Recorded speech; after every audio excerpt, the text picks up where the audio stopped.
sa bahay ng matulog, okay lang daw yun. Pero yes, tapos sa nanay, nag-usap kami kung hindi so, Isa pa. Pumunta ka doon sa papa. sakit siya. Okay. But she said that she was very Okay. strong. Na parang hindi siya nag-worry kasi siguro ngayon dapat. Doon sa papa. Pero pasunod ka ba? it seems like she will be okay kasi she's concentrated Bisan mo, Nene. area. Doon sa papa, punta ka doon sa papa. And Alam, punta ka doon. Lakad ikaw, lakad.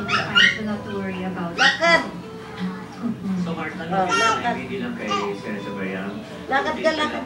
Followers Lakad. na pare-pagkas na kanyang speaking factory. We should pray for her. She has served Doon as sa an papa, sa inspiration papa. for a lot of people. She has served as strength also to a lot of people out Kunin mo, there. tsaka mo palakarin sa akin.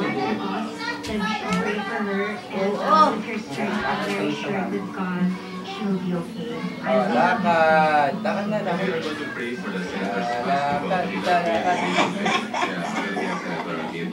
Doon sa uyang. Punta ka sa uyang. Kasi may lumabas na she's Eh, o baka mapilay. Sa mami. Bigat din. Mami.